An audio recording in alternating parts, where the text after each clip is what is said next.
Hi dear friends and subscribers, welcome to the Cricket Happening Show as usual with your host Ram today. And well, we are going to look at the warm-up match which was played between Pakistan and South Africa in the ICC Champions Trophy 2013, where Pakistan put up a brilliant performance. They performed well with the ball first and then with the bat, and they had a very comfortable victory over South Africa by 6 wickets. And if you look at the way the South Africans played, one would probably be tempted to feel a bit sorry for them. Yes, the fielding was a bit ragged. There were some drop catches, some misfields. The bowling was not up to the mark. So there were lots of questions being raised. But what this victory has done for Pakistan is that even though it is a warm-up match, it has actually prepared themselves, because and Pakistan and South Africa are in the same group. So basically, it is something that Pakistan have really put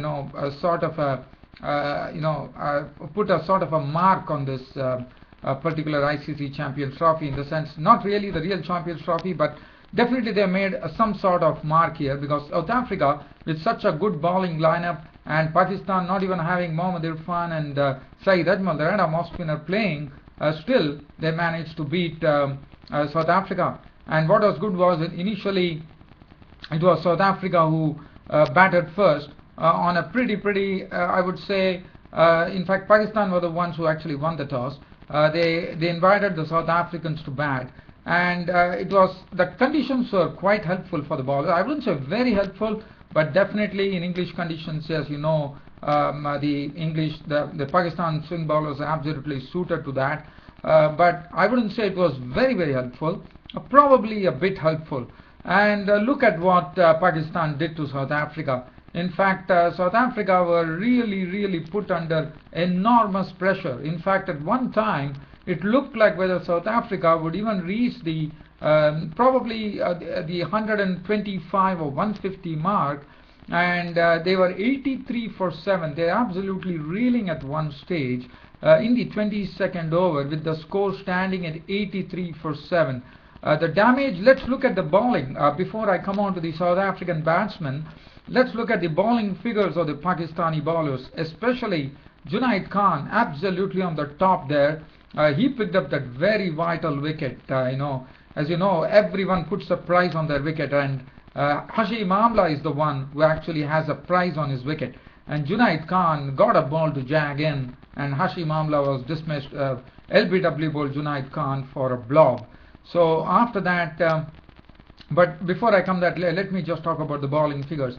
Junaid Khan, it was a clinical bowling effort from the Pakistani bowlers. They stuck to a good line and length. They used the conditions which were, as I said, a bit helpful. It's all very important. You can get good conditions, but if the bowlers don't use it properly, you can still get taken for runs. But this is what precisely I thought it was a very disciplined bowling effort from this Pakistani bowling lineup, especially considering the fact that there was no Saeed Ajmal and Mohammad Irfan, the tall bowler. Junaid Khan, 10 overs, 1 maiden, 41 runs and 2 wickets. Asad Ali, one saw that he bowled very well against Netherlands or Scotland. I don't really remember, but Asad Ali, well, I'm sure he's playing against a very good international team for the first time, and I thought I would really appreciate the way Asad Ali has been bowling. He has been looking pretty consistent with his line. 10 overs, 1 maiden, 30 runs and 3 wickets. Ehsan Adil, 6 overs, 1 maiden, none for 19. Wahab Riaz came in and disturbed the middle order by picking up 3 wickets for 30 runs with 9 overs and 2 maidens. Mohammad Hafiz, 6 overs, none for 24. Abdul Rahman, 7 overs, went for 37. Malik bowled 2 overs for 10 runs. Looking at the South African card, Hashim Amla first to go for a duck. The next to go was Colin Ingram. He was run out by Misbah ul Haq for 7. After that, A.B. de Villiers was the next to go, as Asad Ali took his wicket, as he was caught behind by Kamran Akmal with a ball that moved out, and he was gone for 15. Alvaro Peterson, the opener, who actually stood there for quite some time, briefly resisted, was a victim of Asad Ali for 16 of 29 balls with 2 fours, which made the score 48 for 4. Faf du Plessis was sent back to. This is the time Wahab Riaz came in already the damage was done. 48 for 4 was a stage at which South Africa were. But what Wahab Riaz did, he picked up 3 wickets in succession. In the sense, 3 wickets that fell were all the 3 wickets fell to Wahab Riaz. First, he picked up Fab to Pleases, got behind for 7 of 16 balls with 1-4. David Miller he did a wonderful job in the IPL, and one would have probably tempted to feel that David Miller is such a strong customer. Well, he definitely showed some good strokes in making 26 of 33 balls with 4 fours, but was a victim of Wahab Riaz, and Farhan Bahardin was sent back to the pavilion for 1, and which made the score a very, very as I said, a very shaky, not a shaky, I would say they were absolutely reeling at that stage at 83 for 7. And it took a partnership, which was a very important partnership, because otherwise South Africa would have not even reached the 200 mark. And thanks only to this particular partnership between J.P. Duminy, who stuck it out there, and he got. If you look at Duminy did a good job by staying there at the crease, and he was there till the 48th over, which was very important. But what was more important was that Ryan McLaren came in and played a beautiful innings. In fact, it was a very good knock from McLaren. He was timing the ball well. He was playing some good strokes. And one of the balls that he slapped for 4, I thought it was the bowling of Wahab Riaz, was something which was good to see. And Ryan McLaren contributed, the partnership, as I said, took it from 83 to 177. So that would give you an idea as to how many runs they put on. They put on 94 runs. So that was very, very important partnership. The 8-wicket partnership was something that frustrated the Pakistanis. And J.P. Duminy, well, he just stuck it out the crease, and he gave the major strike to Ryan McLaren. Ryan McLaren took full advantage of it, stroking 55 of 72 balls. Was very, very impressive with the bat, with 6 boundaries.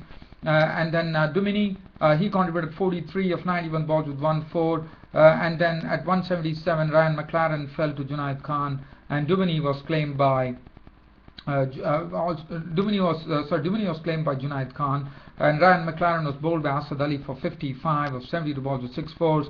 After that, it was all over. 202 for 9 was the final verdict for South Africa after 50 overs. Robin Peterson not out of 6, and Rory Cleanwell was not out on 8.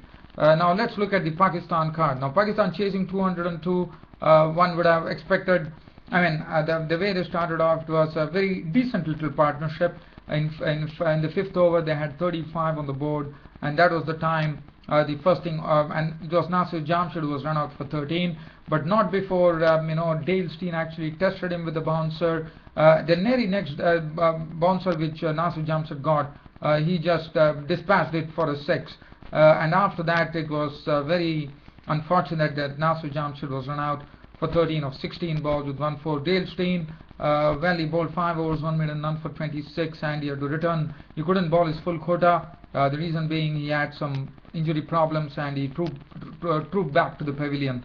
Imran Farhat was looking very good with his strokes. The way he plays off the back foot is something that is really wonderful to see. Imran Farhat played some punching back foot strokes, contributing 56 of 82 balls with 5 fours. Mohammad Hafiz played a very neat little innings of 54 of 71 balls with 8 fours before being retiring. And then the formalities, Asad Shafiq was gone for 17. In fact, Sotsobe was the one who actually dismissed both the batsmen, Imran Farhat and also Asad Shafiq. Imran Farhat was caught by Morkel off the bowling of Sotsobe for 56 with 5 boundaries. Asad Shafiq was done in by a slower delivery from Sotsobe. It actually parried it down to Arun Fangiso, who took the catch. 17 of 37 balls, Asad Shafiq was gone.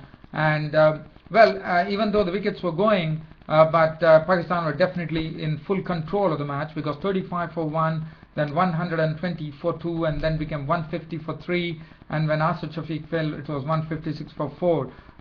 They had all the overs in hand, and all that Umar Amin and Misbah ul Haq had to do is just take their time at the crease, and that's what they precisely did. They did it in professional fashion, with Misbah ul Haq playing some good strokes, and they finished off with a very sweet loft for 6 of the bowling of Farhan Bahardin, remaining not out on 24 of 31 balls with 2 fours and 1 6. Umar Amin was also looking good, in his knock of an unbeaten 27 or 40 balls with 2 fours, and Pakistan, as I said, had a very comfortable victory over the South Africans in this warm-up match.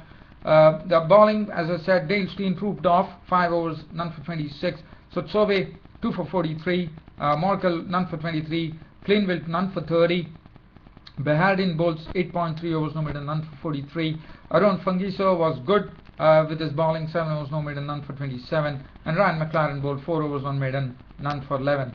Well, dear fans, friends and subscribers, this is as far as the warm-up match is concerned. But as I said, it will give Pakistan immense confidence now to take on South Africa and even India in the group games that are going to happen, because beating South Africa is not so easy, and beating South Africa with who had so much of batting power and very good bowlers in their ranks, I thought Pakistan have done a great job, even though it is a warm-up match.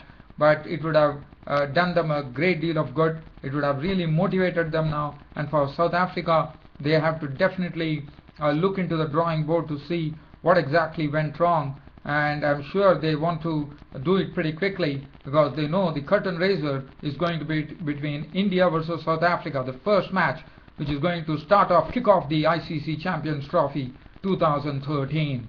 Well, just before I leave, I just want to cover some cricket news.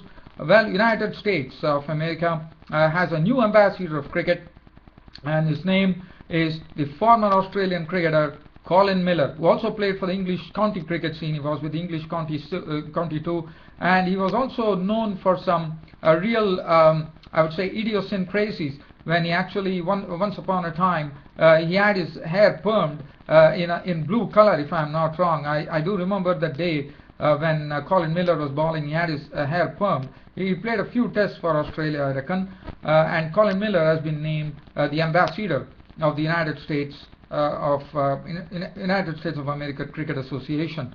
So, which is some good news. That is something a step in the right direction, I would say. And as we all know, Australia's Channel 9 is a very, very popular channel, because cricket is synonymous with Channel 9, for the simple reason that Kerry Packer was the one who actually revolutionized the pajama cricket. I mean, he brought these one-day internationals into the game, as you would remember, and Channel 9 was the sort of invention out of it. So Channel 9, the other days the news was going on that Channel 9 is going to lose their broadcast rights. But I'm pretty glad and pretty happy to share this news, to say that Australia's premier TV broadcaster, Channel 9 for cricket, would be enjoying all the rights. They have clinched the deal, and they would be enjoying all the rights to broadcast all the matches which are played in Australia, whether it be domestic, whether it is be test matches, one-day internationals, or T20s. And I'm pretty glad to see that this Channel 9 cricket commentary would entertain audiences all over the world. I mean, Channel 9, there's none to beat the Channel 9 cricket team of Australia. Well, there's one man missing. He's the late Tony Greig. What a cricket commentator he was, and he's the only one missing. Other than that, we have all those great names there: Richie Benaud, Bill Lawry, we have Mark Taylor, we have Michael Slater, we have Ian Healy. So we have a wonderful cricket team there, and also Glenn McGrath is also a part of it. Well, dear fans, friends and subscribers, on this note, your host Ram is ending the cricket show for today with this warm-up match report, but telling you that there's more to come today. You're going to watch me do all the 8 previews of all the 8 teams that are playing in the ICC Champions Trophy 2013. So don't go away. Please stay there tuned, and you'll be receiving preview over preview today, because I'm going to complete all my previews today. Thanks for your company, and thanks for watching Cricket Happenings, dear fans, friends and subscribers of this wonderful cricket show, Cricket Happenings. Your host Ram saying goodbye. Thank you.